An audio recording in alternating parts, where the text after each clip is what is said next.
அன்புக்குரியவர்களே, நம் ஒவ்வொருவரையும் பெயர் சொல்லியே அழைப்பார்கள்.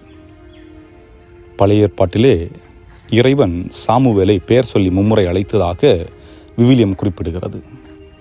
அதை போன்றுதான் இறைவன் நம் ஒவ்வொருவரையும் பெயர் சொல்லி அழைக்கிறார். ஆகவே அதற்காக தான் பெயர்கள் நமக்கு கொடுக்கப்பட்டிருக்கின்றன.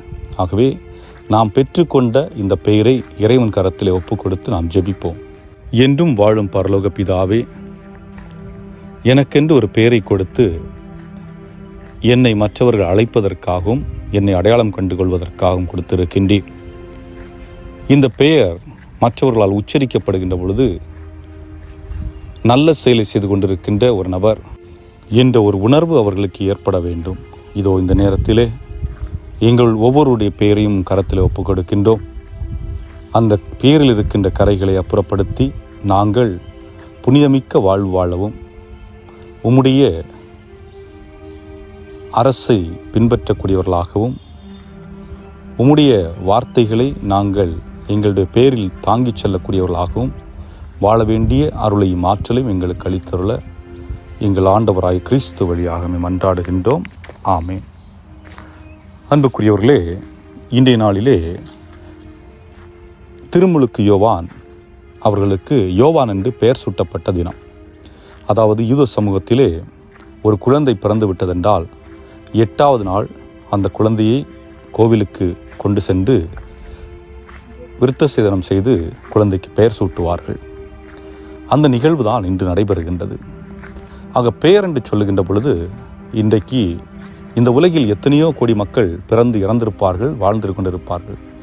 எத்தனை மனிதர்களுடைய பெயர்கள் இன்று நிலைத்து நிற்கின்றன என்று நீங்கள் எண்ணி பார்த்தீர்கள் என்றால் ஒரு சிலவையே. ஆக பெயர்கள் நிலைத்து நிற்பதற்கு ஒருவருடைய வாழ்வு இன்றியமையாக இருக்கின்றது. ஒருவர் தன்னுடைய வாழ்வை எப்படி வாழுகின்றாரோ அந்த வாழ்வின் அடிப்படையில் தான் அவர்கள் பெயர்கள் பேசப்படுகின்றன. வரலாற்றை புரட்டி பார்க்கின்ற பொழுது விடுதலைக்காக உழைத்த பல மனிதர்கள் இன்னும் போற்றப்பட்டு கொண்டிருக்கின்றார்கள். அது நமது இந்தியாவாக இருக்கலாம், மற்றும் பல நாடுகளாக இருக்கலாம். எந்த நாட்டிலும் விடுதலைக்காக போராடிய மனிதர்களுடைய பெயர்கள் நிலைத்து நிற்கின்றன. அதுபோன்று புரட்சி செய்த மனிதர்களுடைய பெயர்கள் நிலைத்து நிற்கின்றன. அதுபோன்று உண்மைக்கு சான்று பகிர்ந்தவர்களுடைய பெயர்கள் நிலைத்து நிற்கின்றன. அதுபோன்றுதான் ஆண்டவர் இயேசு கிறிஸ்து அவருடைய பெயரும் யோவானுடைய பெயரும் இன்றும் நிலைத்து நின்று கொண்டிருக்கின்றது. இந்த பெயர்கள் நிலைத்து நிற்பதற்கு அடிப்படை காரணம் வாழ்வியல் என்றுதான் நாம் சொன்னோம். ஆனால் அதுதான் யதார்த்தமான உண்மையும் கூட. ஆனால் எல்லாருக்கும் எல்லா பெயரும் ஒத்து வருமா என்றால் அது வராது என்றுதான். காரணம் என்ன? இங்கே யோவானுக்கு வேறு ஒரு பெயரை சூட்டலாம், ஜக்கரியா என்று சூட்டலாம் என்று மற்ற அவருடைய உறவினர்களெல்லாம் முடிவெடுக்க தாய் சொல்லுகின்றால் வேண்டாம், யோவான் என்று சொல்லுகிறார். இந்த பெயரை யார் கொடுத்தது? தூய ஆவியின் உந்துதலால் இந்த பெயர் கொடுக்கப்படுகின்றது. ஆக அன்புக்குரியவர்களே, சிந்தித்து பாருங்கள். பெயர்கள் கொடுப்பதில் கூட இறைவனுடைய பங்களிப்பு இருக்கின்றது. நமக்கு பெயர் சூட்டப்படுகின்ற பொழுது இறைவனால் ஒரு சில பெயர்கள் பரிந்துரை செய்யப்படுகின்றன. ஆனால் நம்முடைய பெற்றோர்கள் எந்த பெயரை தேர்ந்தெடுக்கின்றார்கள் என்பது நமக்கு தெரியாது. ஆனால் இறைவன் நம்முடைய பெயர் சூட்டும் விழாவில் பங்கெடுக்கின்றார். இங்கே யோவானுடைய பெயர் சூட்டப்படுகிறது. அது எப்பொழுது சூட்டப்படுகிறது? திருமுழுக்கின், அதாவது அன்றைய காலகட்டத்திலே அந்த 8வது நாள் காணிக்கையாக ஒப்புக் கொடுக்கப்படுகின்ற நாளில். ஆனால் இன்று நம்முடைய திருச்சபையில் என்ன நிகழ்கின்றது? பெயர் சூட்டும் விழா எப்பொழுது நிகழ்கிறது? திருமுழுக்கின் வாயிலாக பெயர் சூட்டும் விழாவானது நிகழ்கின்றது. ஆக அந்த நாளில்தான் நம் ஒவ்வொருவருக்கும் பெயரானது கொடுக்கப்படுகிறது. எப்படி?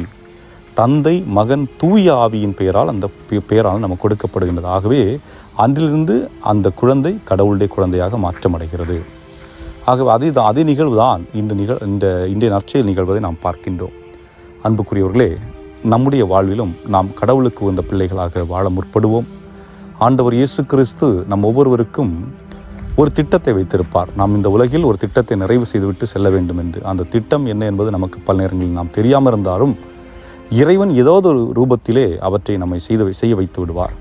ஆகவே அதை உணர்ந்தவர்களாக சிறப்பாக செய்யக்கூடியவர்களாக வாழ வேண்டிய அருளையும் ஆற்றலையும் கேட்டு இறைவன் கருத்தை ஒப்புக் கொடுத்தவர்களாக மன்றாடுவோம். இறைவன் நம்ம ஒரு நிறைவாக ஆசீர்வதிப்பாராக. ஆமென்.